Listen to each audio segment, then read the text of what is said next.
جان ہے وہ جہان کی، ارے جان ہے تو جہان ہے، تم سب زندہ ہو، اگر جان ہی نکل گئی تو تم سب مردہ ہو جاتے، جان ہے وہ جہان کی۔ رسول پاک صلی اللہ تعالی علیہ وسلم کیا ہے؟ پوری کائنات کی جان ہے، اور جان ہے تو جہان ہے۔ یہی بات تو امام اہل سنت فاضل بریلوی بھی فرماتے ہیں، اللہ کی سرتاب قدم شان ہے یہ، انسان نہیں انسان وہ انسان ہے یہ۔ قرآن تو ایمان بتاتا ہے انہیں، اور ایمان یہ کہتا ہے میری جان ہے یہ۔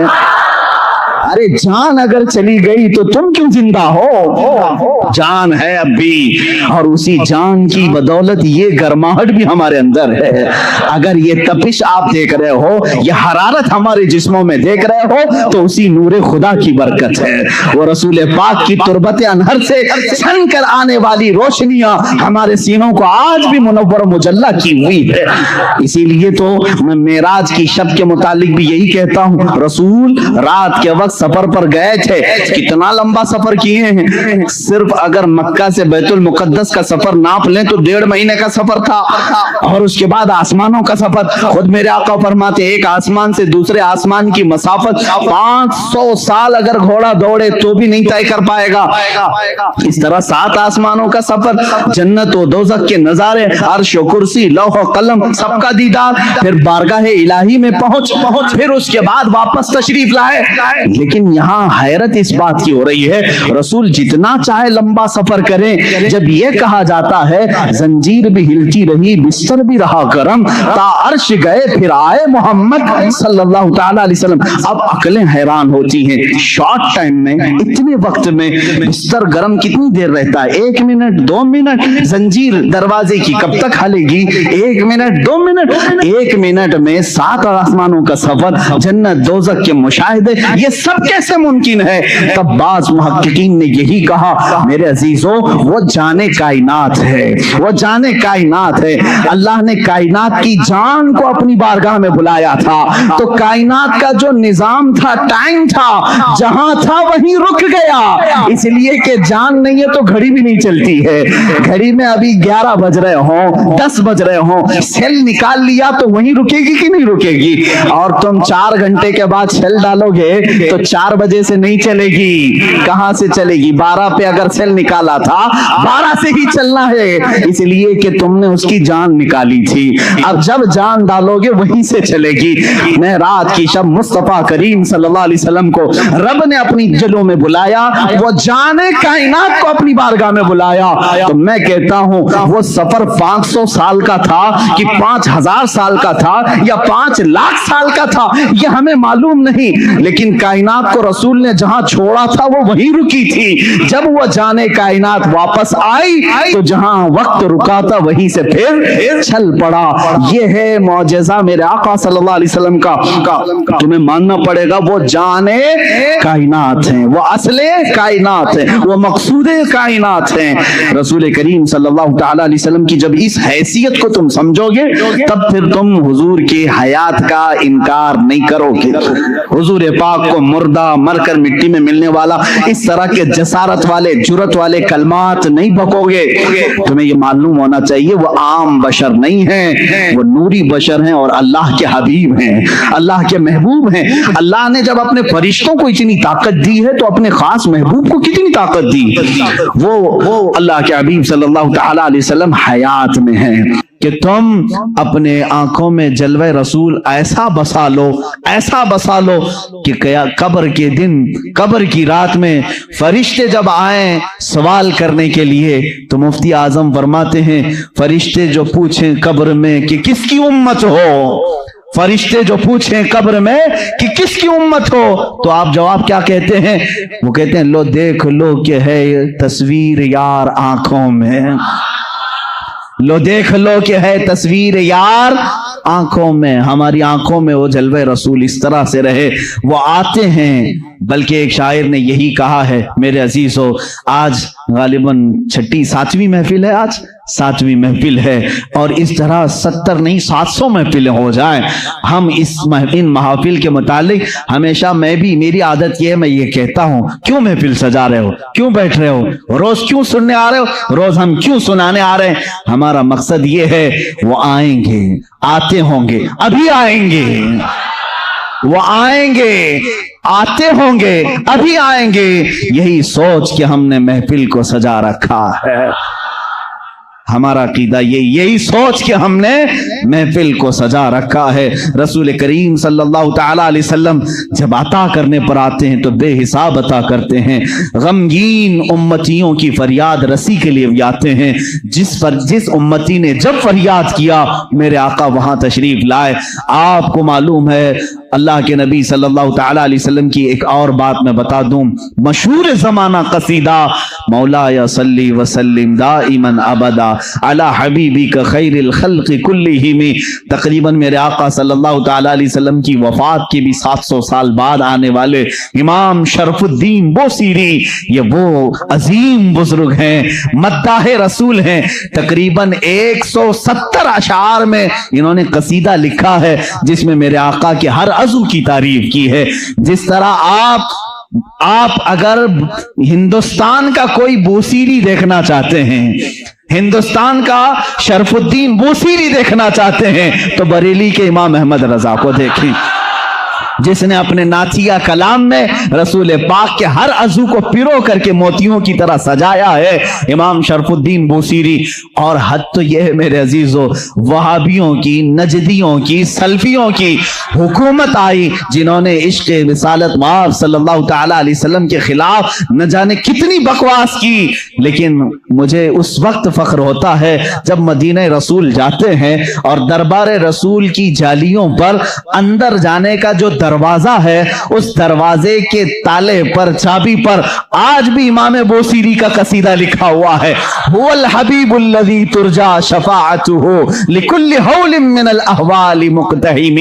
پہلے تو دیواروں پر لکھا ہوا تھا قصیدہ، انہوں نے مٹایا کیونکہ ان کے عقیدے کے اعتبار سے شرک تھا.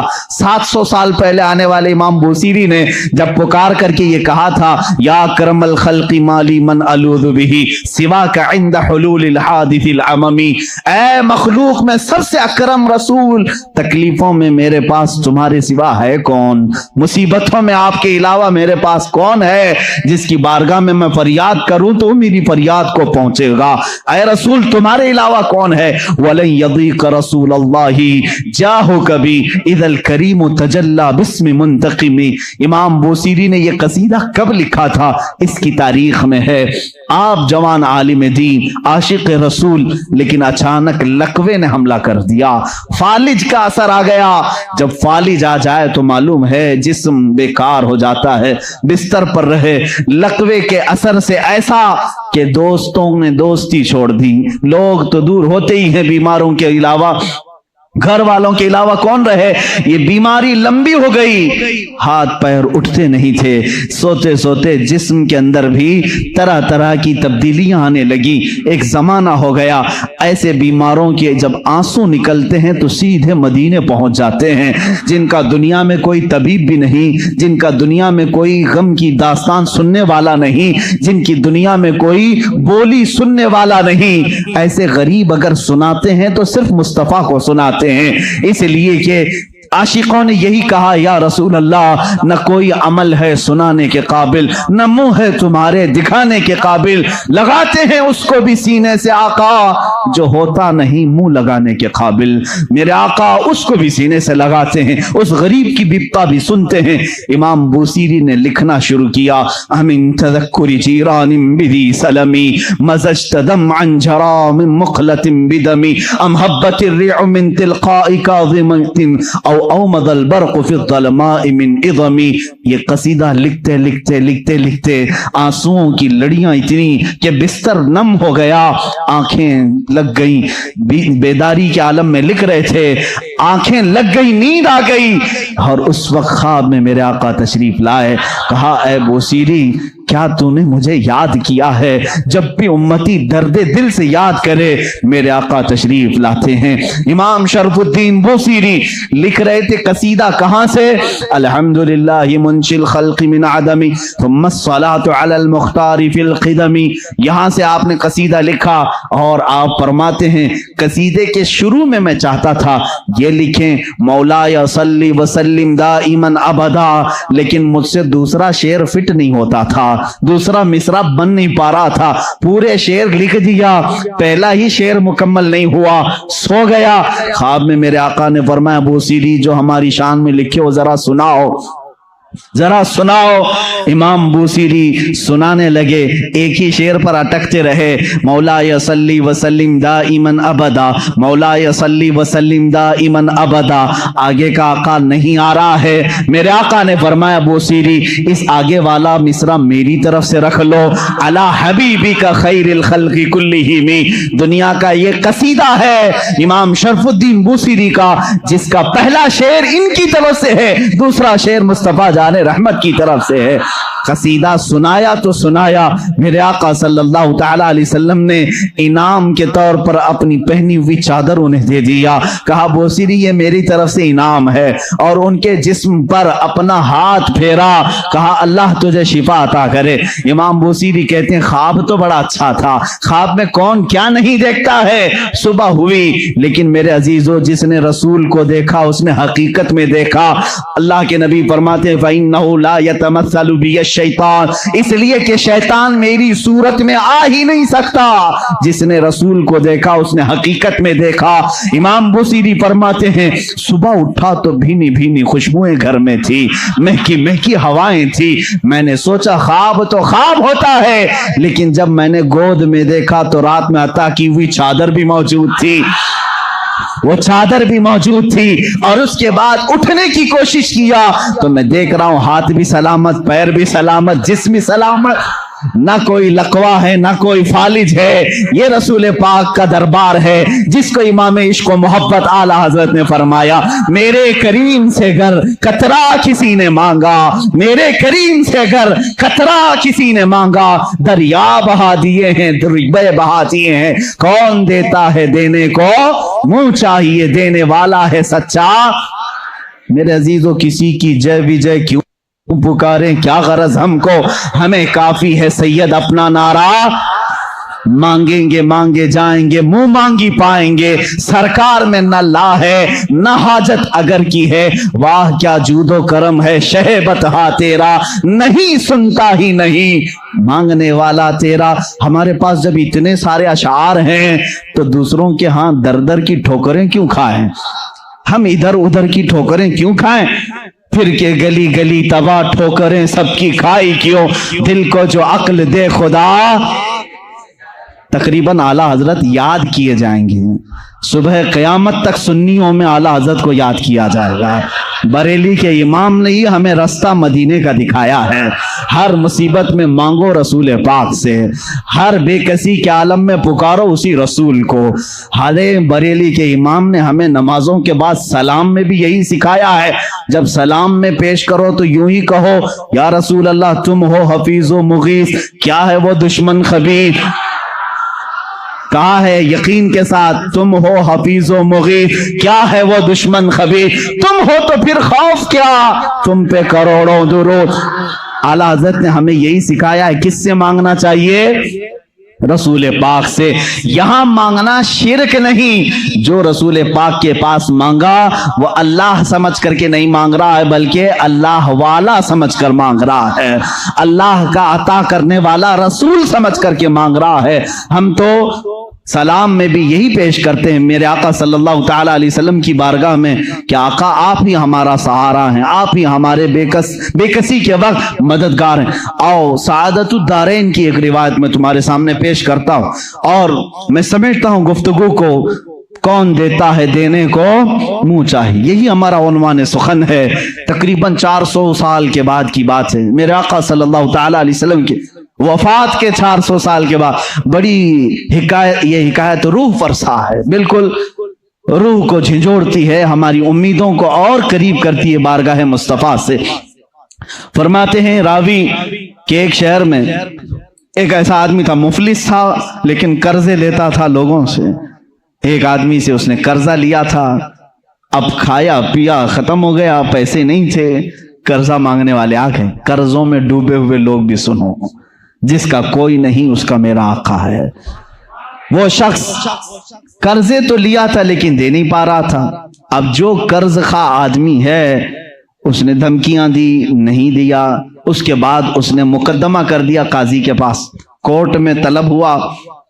کورٹ میں جانے کے بعد قاضی صاحب نے پوچھا کہ اس کا تیرے اوپر قرضہ ہے؟ کہا ہے۔ کب ادا کرے گا؟ کہا دیکھ رہا ہوں۔ کہاں سے ادا کرے گا؟ ہے ہی نہیں کچھ بھی۔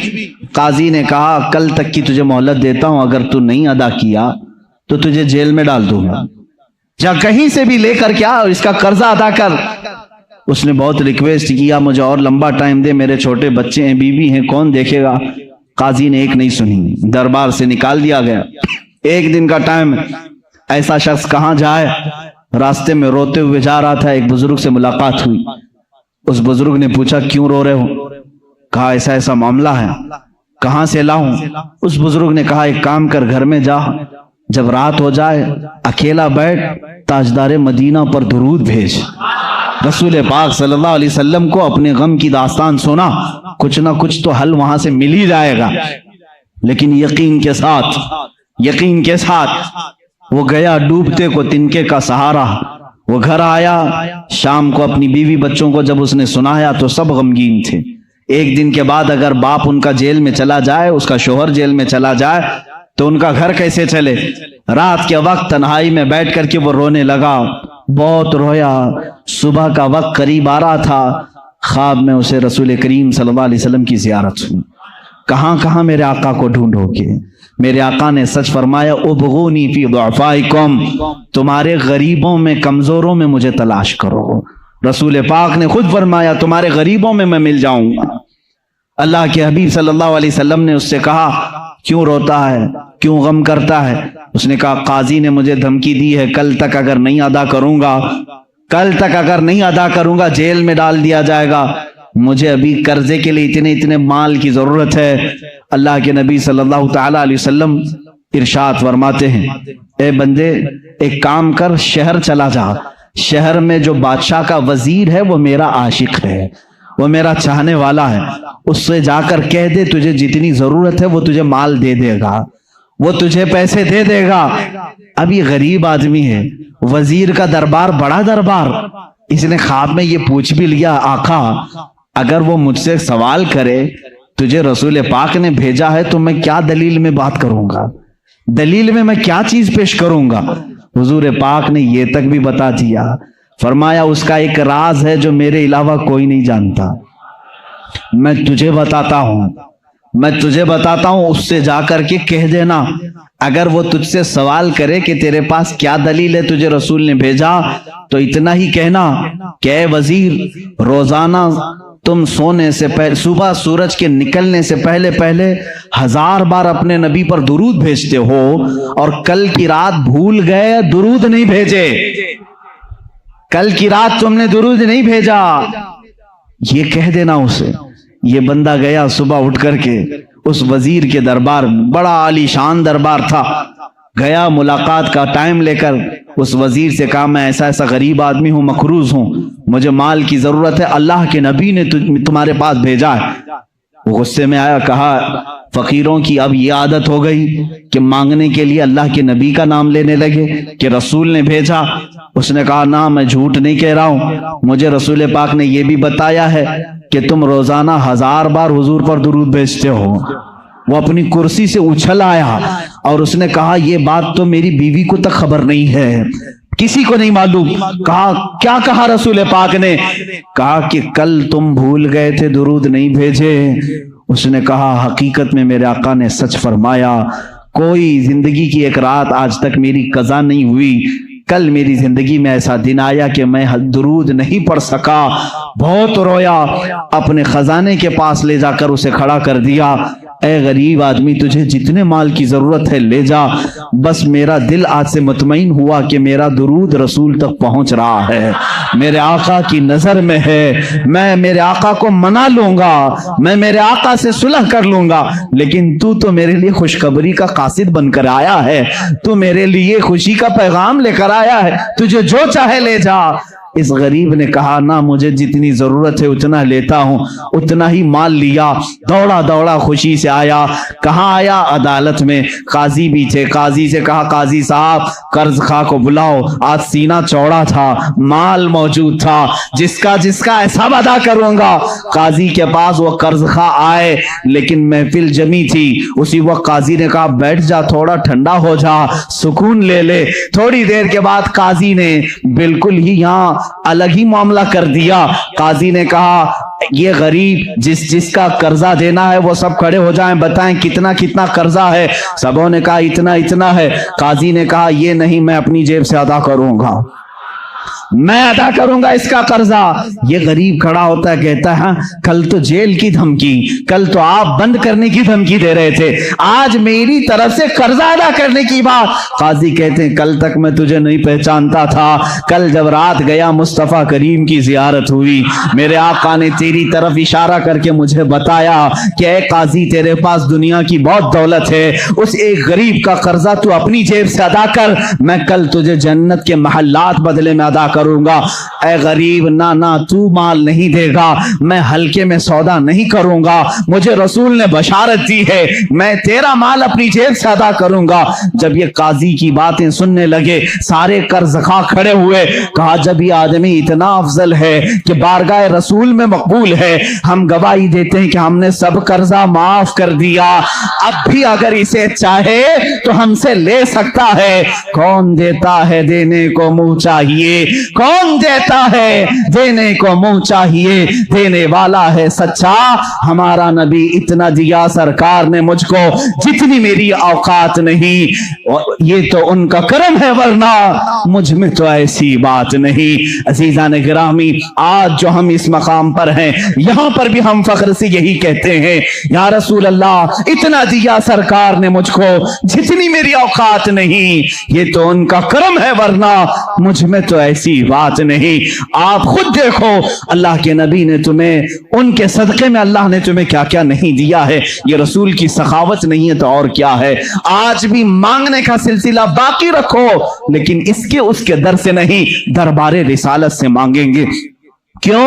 ان کے ہم غلام ہیں، انہی سے مانگیں گے۔ غلام اپنے آقا سے مانگتا ہے تو اچھا لگتا ہے۔ اب ایک اور روایت میں عرض کرتا ہوں، حضرت علا ابن مبارک، بعض روایت میں جلا ابن مبارک رحمہ اللہ تابعی ہیں، یہ فرماتے ہیں مدینے میں پہنچا تھا، حضور پاک صلی اللہ تعالی علیہ وسلم کے مدینے پہنچا، بھوکا تھا، کچھ بھی کھانے کے لیے نہیں تھا، پیسے بھی ختم ہو گئے تھے۔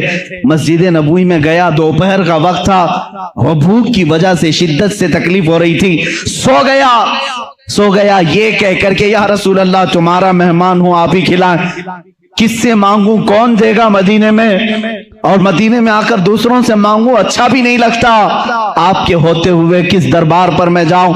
حضور پاک صلی اللہ تعالی علیہ وسلم کی بارگاہ میں سوال کیا، سو گیا۔ میرے عزیزو کتنی مثالیں میں تمہارے سامنے رکھوں، یہ فقہائے امت، محدثین اور بزرگوں کی بات میں کر رہا ہوں، عام بندوں کی نہیں۔ حضرت شیخ علا فرماتے ہیں میں نے خواب میں دیکھا قبر رسول سے حضور پاک صلی اللہ تعالی علیہ وسلم تشریف لا رہے ہیں، آپ کے ایک ہاتھ میں روٹی ہے اور ایک ہاتھ میں شہد ہے، ہاتھ میں روٹی اور شہد ہے، اور کہتے ہیں ابن مبارک تجھے بھوک لگی ہے، تو مدینے میں آیا، میرا مہمان ہے، یہ روٹی اور شہد لگا کر کھا لے۔ کہتے ہیں میں جلدی سے بڑھ کر ہاتھ سے روٹی لے لیا، شہد لگا کر کھاتا رہا، آدھی روٹی کھایا تھا کب؟ خواب میں بعد وفات رسول، حضور کی ظاہری زندگی کی بات نہیں کر رہا ہوں، وفات کے کئی سو سال بعد کی بات، اور خواب میں حضور کھلا رہے ہیں، روٹی کھلا رہے ہیں، شہد کھلا رہے ہیں۔ کہتے ہیں عصر کا وقت ہو گیا، مؤذن نے اذان دینا شروع کیا تو مسجد میں جو بھی سوئے ہوں گے اٹھا دیے جاتے ہیں، کسی نے پیر پکڑ کر کھینچ کر مجھے اٹھا دیا، میں جھٹکا لے کر اٹھا تو دیکھا آدھی روٹی اور شہد اب بھی میرے ہاتھ میں موجود ہے۔ کون دیتا ہے دینے کو منہ چاہیے دینے والا ہے سچا ہمارا نبی۔ عزیزان گرامی وقار، اس طرح کی بے شمار مثالیں ہیں۔ آخری بات میں عرض کرتا ہوں، سراج الامہ تاج الامہ امام اعظم ابو حنیفہ رضی اللہ تعالیٰ عنہ فرماتے ہیں رسول پاک صلی اللہ تعالیٰ علیہ وسلم کی بارگاہ میں جب جانا ہوا تو آپ نے حضور کی شان میں ایک نعت لکھی، ایک قصیدہ لکھا، یا سید السادات جئتک قاصدا ارجو رضاک واحتمی بحماک۔ یہ قصیدہ لمبا قصیدہ ہے، کہتے ہیں میں نے کسی کو نہیں سنایا، لکھ کر کے رکھ لیا، بارگاہ رسول میں جا کر کے سناؤں گا، حضور کے دربار میں پہلے سناؤں گا۔ امام اعظم ابو حنیفہ رحمہ اللہ سفر کر کے مدینے پہنچتے ہیں، صبح کا وقت ہے، اذان سے پہلے مسجد نبوی میں مؤذن جو اذان دینے کے لیے اونچی جگہ کھڑا ہوتا ہے، کہتے ہیں وہاں مؤذن کھڑے ہو کر اذان سے پہلے یہ گنگنا رہا ہے، یا سید السادات جئتک قاصدا ارجو رضاک واحتمی بحماک۔ امام اعظم کہتے میرے شعر لیک ہو گئے، میری نعت لیک ہو گئی، پہلے سے مؤذن مسجد نبوی کا سنا رہا ہے، اسے کیسے خبر ہوئی؟ کہتے ہیں یہ کسی نے پہلے سے لکھ رکھا تھا، یہ کس کی نعت ہے؟ یہ تو میں نے لکھی ہے۔ جب اس نے گنگنا کر اذان دے کر اپنا اختتام کیا، نیچے آیا تو میں نے اس کا ہاتھ پکڑ لیا، پوچھا یہ تو نے قصیدہ جو تلاوت کیا یہ کہاں سے؟ یہ تیرا لکھا ہے کسی بزرگ کا لکھا ہے؟ وہ کہتا مجھے معلوم نہیں، یہ میرا لکھا نہیں، کسی بزرگ کا نہیں۔ کل خواب میں نے مصطفیٰ کریم صلی اللہ علیہ وسلم کو دیکھا، اللہ کے نبی صلی اللہ علیہ وسلم کی محفل سجی تھی، اس محفل میں یہ قصیدہ پڑھا جا رہا تھا کہ رسول فرما رہے تھے کل میرا ایک چاہنے والا آئے گا اور میری قبر پہ یہ سنائے گا۔ میں نے وہ اشعار سن لیے، یاد کیا، وہ میزنا سے آج میں نے تلاوت کی۔ میرے آقا صلی اللہ علیہ وسلم اپنے غلاموں کو کتنا نوازتے ہیں، جو جائے اسے اس کے اعتبار سے نوازتے ہیں، جو جس حیثیت سے جائے حضور نے اس کو اس حیثیت سے نوازا ہے۔ ایک صحابی ہیں حضرت ابو ایوب انصاری رضی اللہ تعالیٰ عنہ، نام سنے کہ نہیں؟ حضرت ابو ایوب انصاری میزبان رسول ہیں، سب سے پہلے مدینہ طیبہ میں حضور کی میزبانی کا شرف حاصل کرنے والے، اور صحابہ میں یہ بڑے محترم تھے، معزز تھے، صحابہ ان کی ادب بھی کرتے تھے، حضور پہلے ان کے گھر قیام فرمائے۔ ایک بار ایسا ہوا کہ خلفائے راشدین کا زمانہ ختم ہو چکا تھا، حضرت ابو ایوب تھے اس زمانے میں، امیر معاویہ رضی اللہ تعالیٰ عنہ کا زمانہ بھی ختم ہو چکا تھا تقریباً، یا حضرت امیر معاویہ کے زمانے میں مروان نام کا ایک شخص، مروان بن حکم، یہ مدینے کا گورنر بنایا گیا، مدینے کا گورنر بنایا گیا۔ یہ اس زمانے کی بات ہے جب اہل بیت اطہار کے خلاف یعنی ظلم کی داستانیں ہو رہی تھیں، اہل بیت اطہار پریشان کیے جا رہے تھے۔ حضرت ابو ایوب انصاری رضی اللہ تعالیٰ عنہ یہ ایک بڑے جلیل القدر صحابی، ایک دن مروان حضور صلی اللہ تعالیٰ علیہ وسلم کے روزے پر آیا، اس وقت حجرہ کھلا رہتا تھا، کھولتے تھے بند کرتے تھے، دیکھا حضور کی قبر پر لپٹ کر کے کوئی رو رہا ہے، حضور پاک صلی اللہ تعالیٰ علیہ وسلم کے قبر اطہر کے پاس سر جھکائے کوئی رو رہا ہے۔ مروان پیچھے سے آیا، گورنر تھا، مدینے کا گورنر تھا، پیچھے سے اس نے گردن پکڑی، کہا کون ہے یہ بوڑھا شخص یہاں اس وقت یہاں آیا ہے؟ تو پلٹے بغیر جب انہوں نے آواز دی تو گھبرا گیا، پہچانی ہوئی آواز دکھ رہی، وہ کھڑے ہو گئے تو وہ ڈر گیا، کیونکہ حضرت ابو ایوب انصاری تھے، میزبان رسول تھے۔ اب انہوں نے جو جملہ کہا وہی ہمارا عقیدہ ہے، انہوں نے کہا لم آتی بحجر بل آتی الی رسول اللہ صلی اللہ علیہ وسلم۔ اے مروان تو کیا سمجھ رہا ہے، میں کسی پتھر کے پاس نہیں آیا، میں اللہ کے رسول کے پاس آیا ہوں۔ اب صحابی کو پوچھو اللہ کے رسول کے بعد، قبر کو آپ اللہ کا رسول کہہ رہے ہیں، قبر کو اللہ کا رسول کہہ رہے ہیں، جبکہ قبر میں حضور وفات ہو کر کے بھی 40 سال ہو گئے۔ حضرت ابو ایوب کہہ رہے ہیں میں رسول اللہ کے پاس آیا ہوں، اس کا مطلب ہے وہ اللہ کے رسول کو زندہ تسلیم کرتے تھے۔ صحابہ کا بھی عقیدہ یہی ہے جو ہم کہہ رہے ہیں، تو زندہ ہے واللہ، تو زندہ ہے واللہ۔ ایک صحابی نہیں، حضرت سعید ابن مسیب رضی اللہ تعالیٰ عنہ یہ مشہور تابعی، افضل ترین تابعی مدینہ طیبہ کے، حرہ کا جب موقع پیش آیا، یعنی یزید کی حکومت آئی تو مدینے پر اس نے چڑھائی کروائی تھی، مدینے والوں سے جنگ کیا تھا، جس کی وجہ سے 3 دن تک مسجد نبوی میں نماز نہیں ہوئی۔ یزید کے زمانے مدینے کے لوگوں کو مارا گیا تھا بہت خطرناک طریقے سے، اس کو حرہ کہتے ہیں۔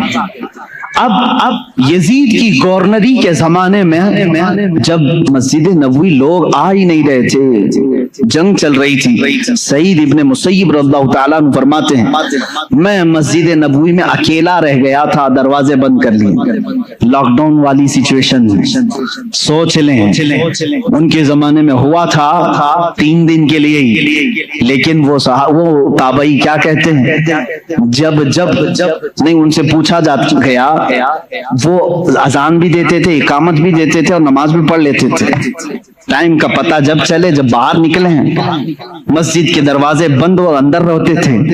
وہ تابعی فرماتے ہیں ہر نماز کے وقت جیسے ہی نماز کا وقت آتا، قبر رسول سے اذان کی آواز آتی تھی، میں اذان کی آواز سنتا تھا اور اسی آواز پر میں مسجد نبوی میں اقامت بولتا اور نماز پڑھتا تھا۔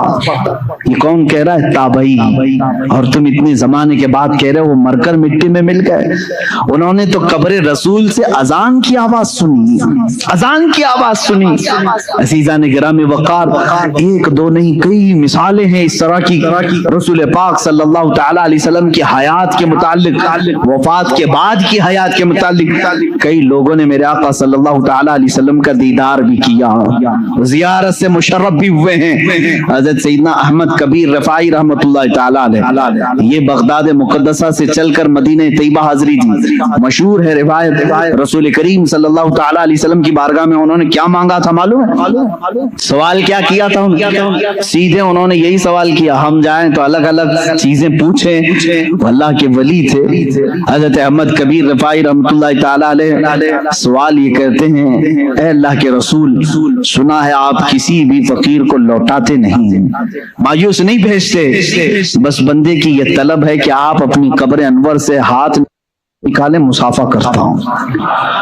اللہ ہوتا، 400 سال کے بعد کی بات ہے یہ، اور کتابوں کی روایت کرنے والوں نے یہ روایت کیا، قبر رسول سے ہاتھ باہر آیا، انہوں نے مسافہ بھی کیا۔ عزیزان گرامی وقار، اگر حیات النبی کے متعلق تم مجھ سے سوال کرتے جاؤ اور میں پیش کرتا ہوں۔ حضرت عروہ بن زبیر رضی اللہ تعالیٰ عنہ، یہ بھی تابعی، 60 ہجری میں حضور کی وفات 11 ہجری میں ہو چکی تھی، 60 ہجری میں مدینے میں ایک بار سیلاب آیا، سیلاب میں پانی بہت زیادہ اور مسجد نبوی میں بھی پانی آیا، یہاں تک کہ رسول کریم صلی اللہ تعالیٰ علیہ وسلم کی قبر انور کے پاس بھی پانی آیا۔ 3 قبریں تھیں اندر، حضرت ابو بکر، حضرت عمر رضی اللہ تعالیٰ عنہما کی بھی قبریں حضور صلی اللہ علیہ وسلم کے ساتھ ہیں، یہ سب کو معلوم۔ ایک قبر کھل گئی اور پیر بھی دکھنے لگا، پیر بھی دکھنے لگا، 60 ہجری کی بات کر رہا ہوں، یہ حدیث پاک میں موجود ہے۔ اس وقت مدینے والے جمع ہو گئے، اے آؤ مدینے والوں، رسول اللہ کا قدم دکھ رہا ہے، رسول پاک صلی اللہ تعالی علیہ وسلم کا قدم ظاہر ہے، تو سب جمع ہوئے، بھیڑ لگی۔ حضرت عروہ بن زبیر رضی اللہ تعالی، حضرت زبیر کے بیٹے، یہ آئے، انہوں نے لوگوں کو ہٹایا، غور سے دیکھا اور کہا واللہ ما هذه قدم رسول اللہ صلی اللہ علیہ وسلم، قسم خدا کی یہ رسول اللہ کا قدم نہیں ہے بلکہ یہ عمر ابن خطاب کا قدم ہے۔ کہتے ہیں میں اچھی طرح پہچانتا ہوں یہ عمر ابن خطاب کا قدم ہے۔ اے عزیزو سوچو، عمر کا قدم سلامت ہے تو رسول اللہ کا جسم کیا ہوگا؟ تم تو رسول کے جسم پاک کے بارے میں سوال کر رہے ہو، تابعین کہہ رہے ہیں عمر کا قدم سلامت تھا 60 ہجری میں۔ حضرت عمر رضی اللہ تعالیٰ عنہ کون ہیں؟ کیا وہ اللہ کے رسول ہیں؟ کیا وہ نبی ہیں؟ بلکہ حضرت عمر کہتے ہیں مجھے جو عزت ملی ہے وہ قدم رسول سے ملی ہے۔ جو عزت ملی ہے وہ رسول پاک کی وجہ سے ملی ہے. جن کی یہ عزت رسول پاک کی وابستگی کی وجہ سے ہو, اس رسول پاک کا جسم ناز کیا سلامت نہیں ہوگا؟ اب آؤ خود حضور کی حدیث ہی میں بتا دوں. نبی اپنی قبر میں زندہ ہے یا نہیں, اتنے بڑے ٹاپک پر ڈسکس کرنے سے پہلے مجھے یہ چاہیے بھی تھا, اور بلکہ آپ اگر کبھی سوال کریں, کوئی سوال کرے تو صرف ایک بات پوچھیں, میاں تو رسول پاک کی معراج کو مانتا ہے کہ نہیں؟ ہاں مانتے ہیں. چلو آسمانوں پر جانے کی بات کی, بیت المقدس تک کا تو سفر قرآن سے ثابت ہے. سبحان الذی اسری بعبدہ لیلا من المسجد الحرام الی المسجد الاقصی, مسجد اقصی تک کا سفر قرآن سے ثابت ہے. اتنا تو مانتے ہو. مسجد اقصی میں کیا ہوا تھا؟ مسجد اقصی میں کیا ہوا تھا سنی مسلمان سب جانتے ہو. رسول پاک نے سارے نبیوں کی امامت کی. کتنے نبی؟ آدم علیہ السلام سے لے کر عیسیٰ علیہ السلام تک جتنے نبی تھے ان سب کی حضور نے امامت کی تھی. مجھے یہ بتاؤ, یہ 1,24,000 کم و بیش جو نبی آئے تھے وہ کب کے نبی تھے؟ وہ کب کے نبی تھے؟ کیا رسول کے زمانے کے نبی تھے؟ وہ صحابی نہیں. ان کی وفات ہو کر کسی کی 4,000 سال, کسی کی 3,000 سال, کسی کی 2,000 سال, کسی کی 500 سال, سینکڑوں سال پہلے وفات پائے ہوئے سارے نبی مسجد اقصی میں حضور کی اقتداء میں جمع ہیں. وہاں ابراہیم و اسماعیل بھی ہیں, داؤد و سلیمان بھی ہیں, موسیٰ و عیسیٰ بھی ہیں علیہم الصلاۃ والتسلیم. نادان جب تم معراج کے واقعے میں یہ جانتا ہے نبی ان تمام نبیوں کی امامت کر رہے ہیں جو بہت پہلے فوت ہو چکے تھے, وہ زندہ ہو کر آئے بھی اور حضور کے پیچھے نماز بھی پڑھے. اب بتا جو ان تمام نبیوں کی امامت کیا ہے وہ کیسے مردہ ہو سکتا ہے؟ خود میرے آقا فرماتے ہیں معراج کی سفر پر میں جب جا رہا تھا میں نے نظر کیا موسیٰ علیہ السلام کی قبر پر. حضور فرماتے ہیں موسیٰ علیہ السلام کہاں ہیں؟ یہاں بیت المقدس میں بھی ہیں, آسمانوں میں بھی ہیں. اور حضور کی ایک حدیث یہ بھی ہے, میں نے سفر میں موسیٰ کی قبر کی طرف دیکھا, موسیٰ علیہ السلام کو اپنی قبر میں کھڑے ہو کر نماز پڑھتے ہوئے میں نے دیکھا. حضور کیا فرما رہے ہیں؟ کھڑے ہو کر نماز پڑھتے ہوئے میں نے دیکھا. یہ حدیثیں ہیں میرے عزیزو. اب مجھے بتاؤ نماز کون پڑھتا ہے, زندہ یا مردہ؟ نماز کون پڑھتا ہے؟ ارے مردہ ہو تو اس کی پڑھی جاتی ہے اور زندہ اپنی پڑھ رہا ہوتا ہے. اور اللہ کے نبی فرما رہے ہیں موسیٰ علیہ السلام کو میں نے قبر میں نماز پڑھتے ہوئے دیکھا. جب موسیٰ اپنی قبر میں نماز پڑھنے کے لیے زندہ ہے, میرا عقیدہ یہ ہے تو زندہ ہے واللہ, تو زندہ ہے واللہ. میری چشم عالم سے چھپ جانے والے رسول کریم صلی اللہ تعالی علیہ وسلم کی حیات طیبہ کے لیے بہت ساری دلیلیں ہیں, خود احادیث سے ثابت ہے. دوسرے نبیوں کی جب زندگی ثابت ہے تو رسول کی زندگی بھی تمہیں ماننی پڑے گی. آؤ اب صحابہ کا ہی عقیدہ سب سے بہترین عقیدہ ہے نا, سب سے بہترین عقیدہ. ماں عائشہ صدیقہ اللہ تعالیٰ عنہا کا عقیدہ پوچھتے ہیں, آپ کا عقیدہ کیا ہے رسول کے متعلق؟ سنیں جب رسول کریم صلی اللہ تعالی علیہ وسلم وفات پا گئے, حضور پاک صلی اللہ تعالی علیہ وسلم کی وفات ہوئی, آپ کا دفن, آپ کی تدفین کہاں ہوئی؟ وہ حجرہ عائشہ ہے. حضرت عائشہ صدیقہ کا وہ مکان تھا, اسی میں وہ آرام فرماتی تھی. حضرت عائشہ کے حجرے میں حضور کی تدفین ہوئی, سب کو معلوم ہے. حضرت عائشہ صدیقہ کے پاس ہی چابی رہتی تھی. حضرت عائشہ کمرہ کھولتی تھی, کمرے کے اندر جاتی تھی, صفائی کرتی تھی. چند سالوں کے بعد حضرت ابو بکر صدیق کا وصال ہوا. حضرت ابو بکر صدیق بھی کہاں دفن ہوئے؟ رسول پاک صلی اللہ علیہ وسلم. ان کی بھی تدفین کا انداز بھی یہ ہے, انہوں نے وصیت کی تھی میرا جنازہ حجرے کے سامنے رکھ دینا, اگر رسول سے اجازت ملے تو دفن کرنا. 2.5 سال کے بعد وفات ہوئی, حضور کی وفات کے 2.5 سال کے بعد. کوئی صحابی یہ نہیں پوچھ رہا حضرت ابو بکر سے اجازت ہم کیسے لیں گے, وہ تو قبر میں ہے, کسی نے پوچھا نہیں. حضرت ابو بکر نے وصیت کی, سب نے کہا ہاں پوچھ لیں دیں گے، اس کا مطلب ہے ان کا عقیدہ تھا رسول۔ دیکھو میرے عزیز، اور ہوا بھی ہے کہ ان کی قبر کو حضور کے پہلو میں رکھا گیا۔ حضرت عائشہ کے کون ہیں؟ حضرت ابو بکر والد ہیں نا، حضرت ابو بکر صدیق حضرت عائشہ کے باپ ہیں، والد ہیں، اور حضور صلی اللہ علیہ وسلم ان کے کیا ہیں؟ شوہر ہیں۔ حضور حضرت عائشہ کے کیا ہیں؟ شوہر ہیں۔ دونوں بھی محرم ہیں، دونوں محرم ہیں۔ حضرت عائشہ صدیقہ فرماتی جب حضرت عمر دفن ہوئے تو اب وہ اس حجرے میں جانا بند کر دیتی، اب صفائی کے لیے نہیں جاتی تھی۔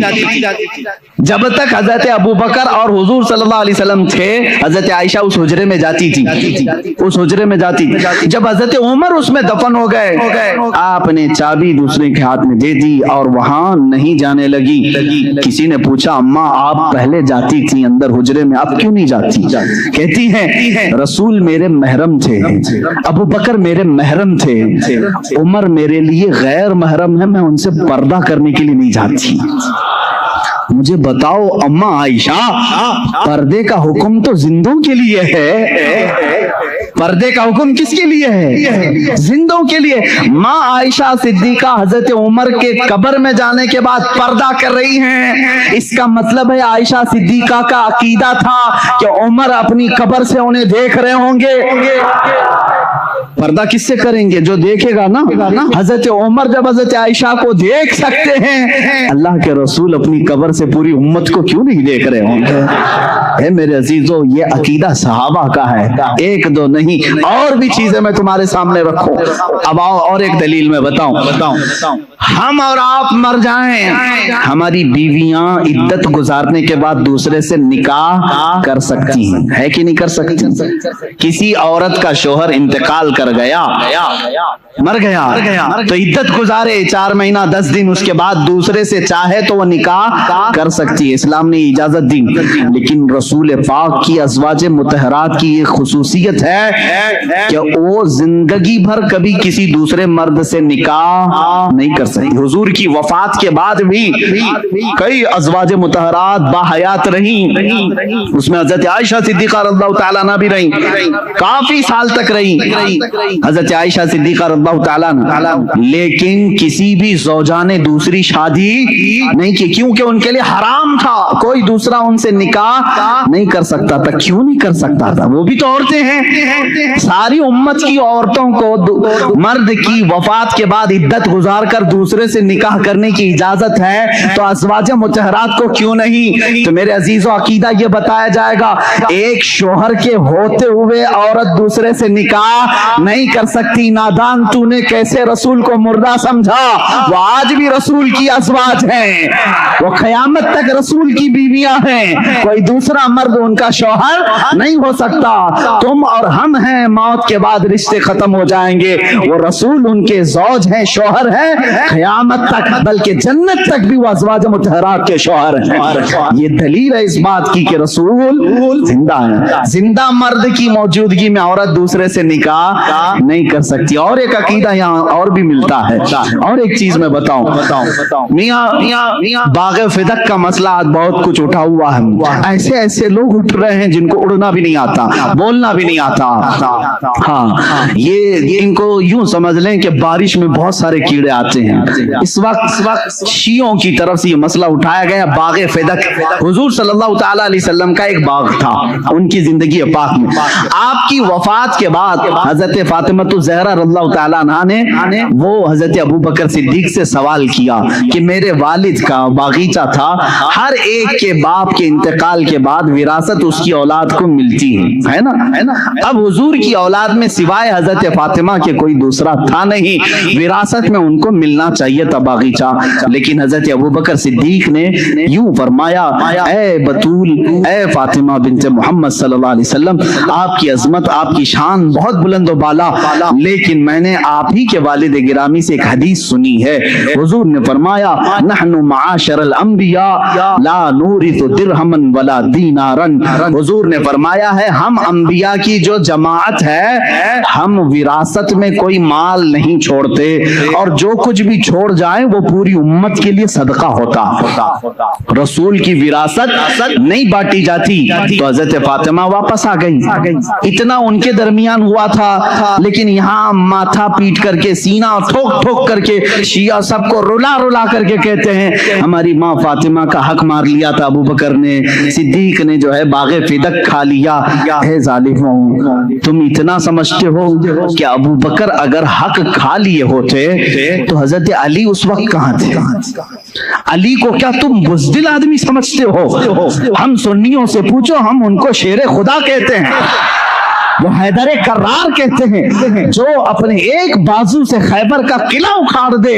ابو بکر صدیق اگر غلط فیصلہ لے رہے ہوتے وہ تنہا علی ہی کافی ہوتے. حضرت علی نے جب حدیث سنی تو ان کا بھی یہ اقرار تھا ابو بکر نے جو کہا ہے وہ رسول پاک کی حدیث ہے. اگر غلط فیصلہ ابو بکر کر رہے ہوتے تو حضرت فاطمہ کا حق وہ لے کر کے رہتے. حضرت علی کا خاموش رہنا اس بات کی علامت ہے کہ صدیق اکبر رضی اللہ تعالیٰ عنہ نے جو فرمایا وہ غلط نہیں تھا. اب یہاں ہم یہ نہیں کہیں گے بعض یہ معاملات نکلے حضرت ابو بکر خطا پر تھے کہ حضرت فاطمہ خطا پر تھی. نادانا تم ہوتے کون ہو ان دونوں کے درمیان خطا ناپنے والے؟ ان دونوں کو خطا پر وہ کہے گا جو ان دونوں سے بڑا ہوگا. فیصلہ کون کرے گا ان کے درمیان کی باتیں؟ ان سے جو بڑا ہوگا. میں یہ معاملہ اللہ کے حوالے کرتا ہوں, قیامت کے دن اللہ خود ہی فیصلہ فرمائے گا جو بھی معاملہ ان کے درمیان رہا. لیکن اہل سنت و جماعت کا عقیدہ یہ ہے صدیق اکبر رضی اللہ تعالیٰ عنہ اپنی جگہ پر حق تھے, فاطمہ الزہرا رضی اللہ تعالیٰ عنہ اپنی جگہ پر حق تھی. دونوں حق پر ہیں. ہم ان میں سے کسی کو بھی غلط نہیں کہتے بلکہ ان کے متعلق زبان کھولنے کو بھی ہم اپنی ایمان کی تباہی سمجھتے ہیں. یہی عقیدہ رہنا چاہیے, یہی عقیدہ رہے. اب آؤ میرے عزیزو, یہ بات ہو گئی باغ فدق کا مسئلہ ہے اور دیگر چیزیں بھی ہیں. حضور کی وراثت کیوں نہیں بانٹی گئی؟ نبی کی وراثت کیوں نہیں دی گئی؟ اب اس کو ایک عاشق رسول نے اپنی کتاب میں یوں بیان کیا, کہا ہے میاں جو کچھ بھی وراثت بڑھتی ہے وہ انسان کے مرنے کے بعد. زندگی میں اگر میں کچھ بیٹے کو دے دوں تو اس کو وراثت نہیں کہتے, اس کو کہتے ہیں ہبہ, یہ بخشش ہے, یہ دے دیا باپ نے. موت کے بعد وراثت بڑھتی ہے. ظاہر سی بات ہے, باپ کو گھر میں رکھا اور وراثت کی بات کر رہے ہو تو نہیں, یہ وراثت نہیں ہے. تم جائیداد کی لڑائی کہہ سکتے, وراثت نہیں. باپ کو قبر میں دفن کر کے آئے اس کے بعد وراثت بڑھتی ہے. ایک عاشق رسول نے کیا خوب کہا, وراثت مرنے کے بعد مردوں کی تقسیم کی جائے, وہ وراثت کو تقسیم کرے میرے رسول کی جو رسول کو مردہ تسلیم کرے. ہم تو رسول کو زندہ سمجھتے ہیں. کائنات کے ہر چپے پر آج بھی وہ مالک و مختار ہیں, آج بھی وہ مالک ہیں. تو مالک کے ہوتے ہوئے وراثت کے بانٹنے کی ضرورت کیا ہے؟ فاطمہ کے باپ آج بھی باغ فدق کے مالک ہیں. ہمارا عقیدہ تو یہ ہے. عزیزان گرامی وقار, آخری باتوں کی طرف آتا ہوں. رسول پاک صلی اللہ تعالی علیہ وسلم کی وراثت نہیں تقسیم کی گئی, اس بات کی علامت ہے کہ وہ ہم میں زندہ ہے. یہی عقیدہ ہے نا, رسول پاک ہم میں زندہ ہیں, وہ اپنی قبر اطہر میں زندہ ہیں. وہ زندگی کی کیفیت کیا ہے یہ اللہ بہتر جانے, وہ کیسی زندگی ہے. لیکن ہمیں اتنا معلوم ہے اللہ تعالیٰ نے یہاں موجودہ جو زمین پر زندگی ہوتی ہے اس سے ہزاروں لاکھوں درجے افضل زندگی ان کو قبر اطہر میں عطا کیا ہے. وہ رسول پاک صلی اللہ تعالی علیہ وسلم آج بھی دستگیری فرماتے ہیں, آج بھی دستگیری فرماتے ہیں. یہ الگ عنوان ہے کہ اب رسول مدد کرتے ہیں کہ نہیں کرتے, بس اتنا سمجھ لو کہ زندہ ہیں تو مدد بھی کریں گے انشاءاللہ. جن کے لیے مر گئے ان کے لیے مدد بھی نہیں ہے. ہم تو کہتے ہیں رسول پاک صلی اللہ تعالی علیہ وسلم کے متعلق کہ ہم حضور پاک صلی اللہ تعالی علیہ وسلم کو دستگیری کرنے والا, مدد کرنے والا تصور کر کے ہی تو یہ شعر پڑھتے ہیں نا آقا کی بارگاہ میں, یا رسول اللہ شافی و نافی ہو تم, وافی و کافی ہو تم, درد کو کر دو دوا, تم پہ کروڑوں درود, آنکھ عطا کیجئے، اس میں ضیا دیجئے، جلوہ قریب آ گیا، تم پہ کروڑوں درود، بے ہنر و بے تمیز کس کو ہوئے ہیں عزیز، ایک تمہارے سوا تم پہ کروڑوں درود، گندے نکمے کمی مہنگے ہیں کوڑی کے تین، کون ہمیں پالتا، تم پہ کروڑوں درود، تم ہو حفیظ و مغیث، کیا ہے وہ دشمن خبیث، یا رسول اللہ تم ہو حفیظ و مغیث، کیا ہے وہ دشمن خبیث، تم ہو تو پھر خوف کیا، تم پہ کروڑوں درود۔ الحمدللہ آج ہمیں خوف نہیں ہے، ڈر نہیں ہے، اس لیے کہ ہمارے ساتھ اللہ کا رسول ہے۔ اب ایک آخری بات جو میں کہنے جا رہا تھا وہ یہ ہے، حضور صلی اللہ تعالی علیہ وسلم جہاد میں شریک ہوئے، تقریباً 17 جہاد آپ نے فرمایا، 17 غزوات میں شریک ہوئے، تو جس جنگ میں حضور تشریف لے جاتے ہیں اس کو غزوہ کہتے ہیں۔ کیا کہتے ہیں؟ غزوہ۔ اور جس میں حضور نہیں شریک تھے، صحابہ گئے تھے، اس کو سریہ کہتے ہیں۔ کیا کہتے ہیں؟ یہ دونوں ڈیفینیشن یاد رہنا چاہیے۔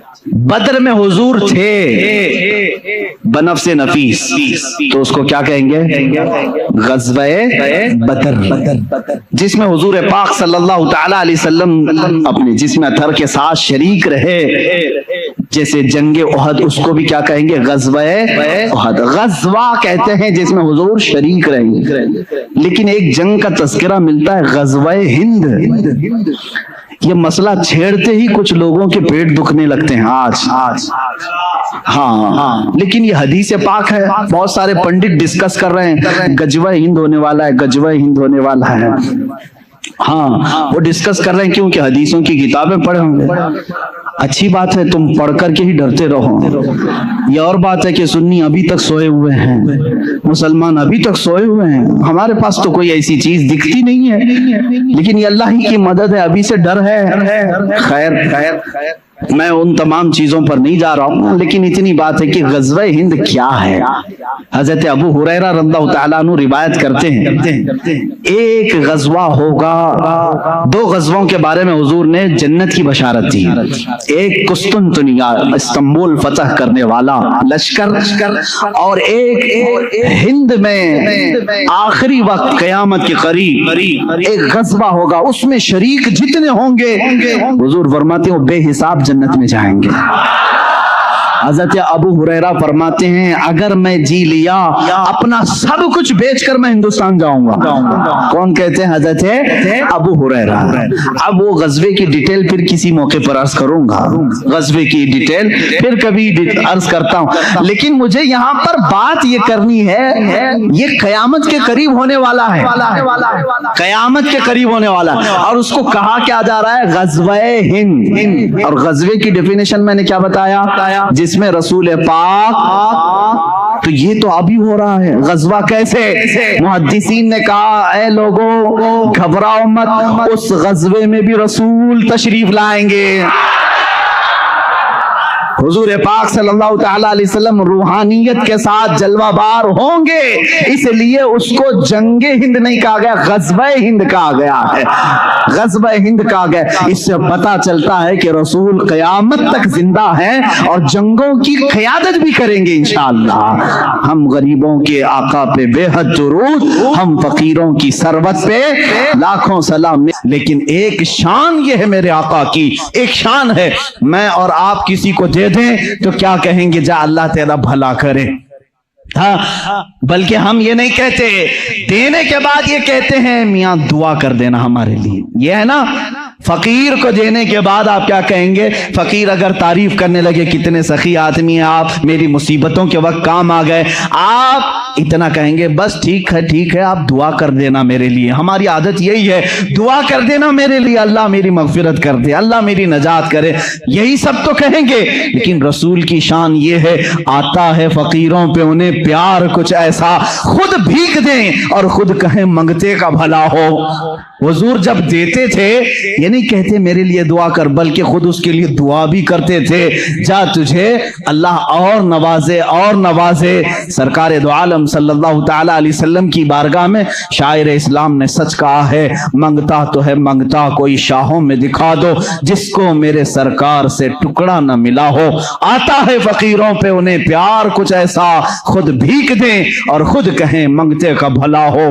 عزیزان گرامی وقار، آج کی اس دردناک کیفیت میں میں ہمارا ماوا و ملجا، ہمارا مسکن اور ہمارا فریاد رس تمہیں بتانا چاہتا ہوں۔ تم درد درد کی ٹھوکریں آج کھا رہے ہو، مجبور ہو، ذلیل ہو گئے ہو، خار ہو، اس کی وجہ ہے کہ رسول پاک کے دربار میں لو لگانا چھوڑ دیا۔ وہ صحابہ تھے، پیر میں سوجن آ جائے تب بھی کہتے تھے واہ محمد آ، یا محمد آ، اے محمد صلی اللہ علیہ وسلم مدد کے لیے آ جائیں۔ ان کے پیر میں شفا یابی مل جاتی، پیر صحیح ہو جاتا۔ اے امت مصطفیٰ کے غیور نوجوانوں، آج میں تم سے یہ کہنا چاہوں گا، دنیا تمہیں خریدنے کی کوشش کر رہی ہے، چند سکوں میں، چند پیسوں میں، کوئی اتنا دے کر اپنا بنا لے، کوئی کچھ دے کر اپنا بنا لے، لیکن تمہاری شان یہ ہونی چاہیے مجھے جہاں سرکار سے ملتا ہے اتنا کوئی دوسرا دے ہی نہیں سکتا، اور میں بازار مصطفیٰ کا غلام ہوں۔ میرے آقا نے مجھے جو خرید کر کے انمول کیا ہے، میری کوئی دنیا میں قیمت نہیں لگا سکتا، میں قیمت نہیں لگا سکتا۔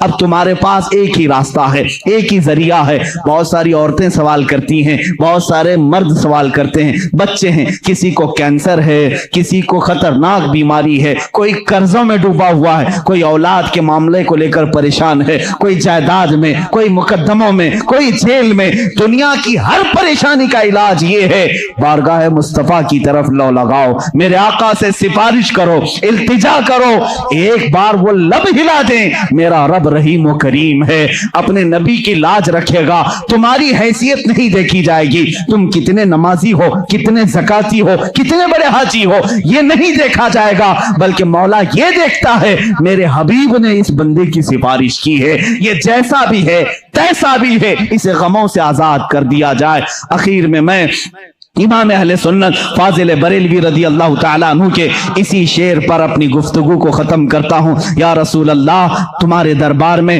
پوری امت کی میری جانب سے یہ التجا ہے، تیرے ٹکڑوں پہ پلے، غیر کی ٹھوکر پہ نہ ڈال۔ یا رسول اللہ، تیرے ٹکڑوں پہ پلے، غیر کی ٹھوکر پہ نہ ڈال، جھڑکیاں کھائیں کہاں چھوڑ کے صدقہ تیرا۔